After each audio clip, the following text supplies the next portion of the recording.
Warhol engaged the image of Marilyn Monroe in a variety of works, beginning with Gold Marilyn Monroe in Museum of Modern Art, New York, made in August 1962, shortly after the actress' death.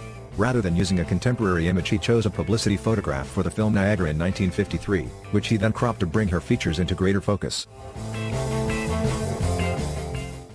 This is a screen print by Andy Warhol simply entitled Marilyn, that was printed in a portfolio of 10 in 1967. But Warhol is the fourth in line with that. We see when he chooses screen print, when he stumbles across it, it's a match made in heaven. And there are various reasons for this. One of those, I think, is the fact that it allowed him to not only choose pop imagery, as he had been doing up until that point, sort of laboriously painting ads that he came across in newspapers, but he actually not only stole the images, but he stole the technique as well.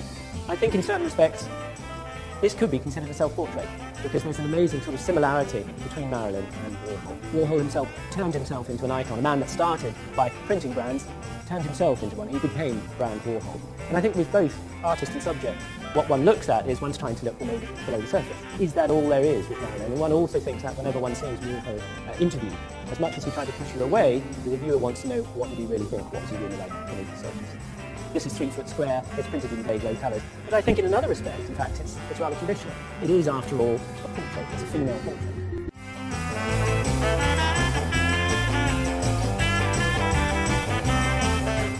It won't be surprising to learn that Marilyn Monroe wasn't the name she was born with. Her given name was Norma Jean Baker. Aged 16, she married a sailor and became a housewife. It was during the Second World War that Monroe got her big break.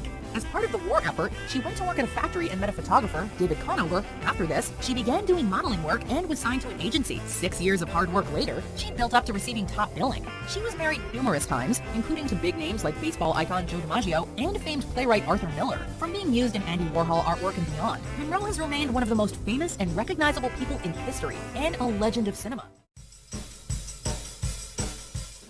Here's the case for Andy Warhol. You know him to look like this, but Andrew Warhola was born in Pittsburgh to Slovakian immigrant parents and started out looking like this. He grew up sickly and spent a lot of time at home drawing with his mom, but he eventually escaped to New York after graduating from Carnegie Tech in 1949. He changed his name and quickly became a success as a commercial illustrator. He started making advertisements as art, choosing subject matter that would find traction with the emerging field of pop art. He made paintings of Coca-Cola, S&H green stamps, and of course, Campbell's soup cans.